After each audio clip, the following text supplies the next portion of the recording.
You're listening to The Bill Michaels Show. Wake up each weekday morning with Chuck and Wicket from 6 to 10. The only local morning show in town. Only on Sports Radio 1250 WSSP.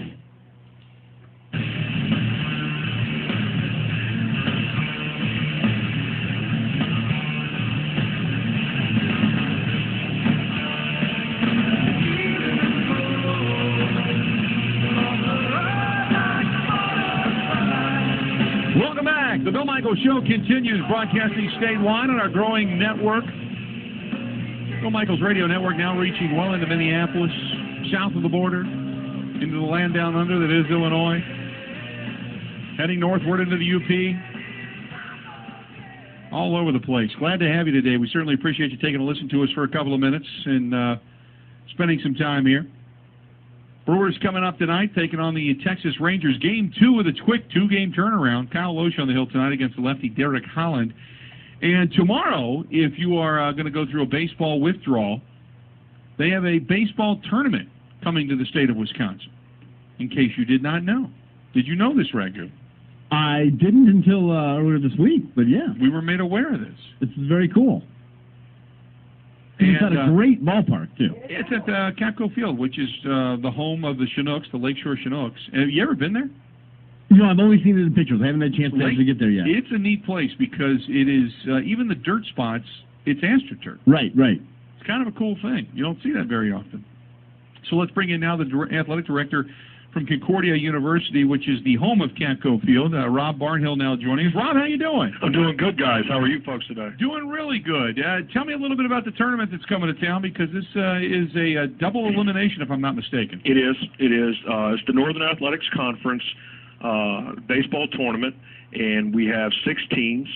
It's a double elimination, as you said, over 3 days. We have 4 teams from Illinois and 2 teams from Wisconsin, 2 teams from the metro Milwaukee area in Wisconsin Lutheran College and Concordia University, Wisconsin. So the tournament gets underway tomorrow, double elimination as we had mentioned. And when you look at this thing, you've got Concordia out of Chicago coming north, and they're going to be taking on Wisconsin Lutheran. You got a team from Aurora, a team from Rockford. Benedictine is going to be here as well. And it all gets underway early tomorrow morning. This is all day. Yes, we have 4 games on Thursday, 4 on Friday, and the possibility of up to 3 on Saturday. On Thursday and Friday, game times are set at 10, 1, 4, and 7, so every 3 hours. And then on Saturday, we're at 10 and 1 for certain, and possibly 4 o'clock if necessary game. I love college baseball double elimination tournaments because I'm looking at the schedule on the website, and scheduling for these things, you get things like, if the winner of Game 6 also wins Game 9, and then Game 10 is the Game 7 winner versus Game 9 winner, and then, if necessary, same teams as Game 10 for Game 11. My brain starts to melt when I read it, but it's always fun to see. Well, I had meltdown yesterday just trying to do locker room assignments. so we have 3 different sets for the if-then scenarios, but we're excited about it. It'll be fun. The park is, depending on the wind, can be a hitter's park or a pitcher's park. Last year, in college competition, there were only 2 home runs hit with those aluminum bats all season, and both of them came in JV games. And then when the wood bat kids came into town, it was a week or 2 before they got used to the wood bats, acclimated to those bats, and started hitting balls out of here. But just depending on the wind, it's a really neat ballpark, and it can play in the favor of the pitcher or the batter, just depending on natural conditions. How much has that field been a boon for Concordia University? You know, what I do is I anecdotally walk over and talk to the college teams, and I spoke to several of the Wood Bat League teams, just ask them what they think of the park, and to a man, every person loves it. It has a deep backstop, which makes pass balls almost a guaranteed 1-base advantage. Depending on the kick, it could be a 2-base advantage. So the backstop creates scoring opportunities and exciting plays. The depth of the fence makes it a ballpark where running and speed are positive. The ballpark itself, as you said earlier, is unique in that The only thing organic in the ball field is the pitcher's mound. Everything else is turf. And, you know, to baseball purists, that might turn their nose up, but the reality is in Wisconsin it's a godsend and allows us to play, allows us to practice. The only thing that keeps us from being out there is icy cold weather or lightning. So the park has been a boon for us. The Woodback kids love it. The college kids love it. It's helped in recruiting.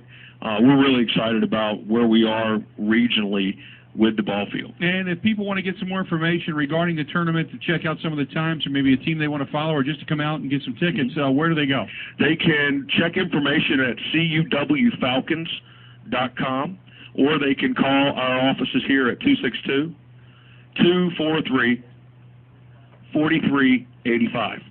4385, cuwfalcons.com, or 262-243-4385. I tell you what, Rob, we certainly appreciate it. Good luck to everybody up there. It sounds like it's going to be a great event. Thanks a lot. You all come out and have a good time. Appreciate it very much. Now. There you go. That's Rob Barnhill, the athletic director from Concordia University, Concordia, Chicago, Wisconsin, Lutheran, Aurora, Rockford, Benedictine, and obviously Concordia from Wisconsin, all playing in this Northern Athletics Conference baseball tournament. It's going to be taking place at Concordia University on the lakefront.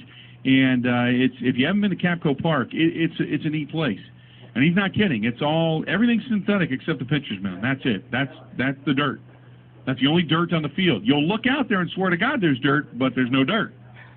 It's brown. It's brown turf. It's weird. I would imagine that would take some getting adjusted. When you get out, because they'll show you in some of the television ads as the helicopter flies over. I was out there when they filmed some of this stuff. As it flies over it, you're thinking, wow, man, what a beautiful complex. And look at that field, great big dirt, area. And it's not. So I take it not a lot of sliding. Yeah, there's sliding. I mean, if you're going to, they recommend that you go in, you got to kind of keep your feet up. You don't want to get snagged in some of that turf. Right.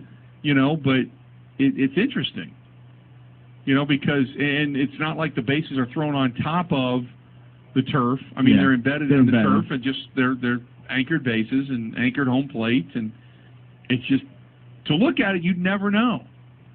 You really got to get up close and personal and look at this stuff. Otherwise, it looks like dirt. It's not. That's really bizarre. Yeah. Kind of cool. You get a little bit of rain out there, the ball flies on the turf. I mean, just skips. Just slides around. And it's got that granule in it. So, if you're playing out there on, say, a misty night, because you're right next to the lake, you're maybe 200 yards from the lake. That's it. And if you're playing out there on kind of a misty night and you get a ground ball that truly is somewhat of a ground ball, it'll pick up all those little rubber pellets that they sprinkle into that turf, So you got to be able to throw the baseball with those rubber pellets on. It's just different. It's just a different animal. But it's really cool, and they're going to have that tournament coming up this coming weekend, starting tomorrow. 10 a.m., 1 p.m., 4 p.m., 7 p.m. under the lights. Same thing again on Friday. And then 10 a.m., 1 p.m., and 4 p.m. on Saturday, and 10 a.m., 1 p.m., 4 p.m., and 7 o'clock on coming up over the weekend on Saturday evening as well. Anyway, there you have it.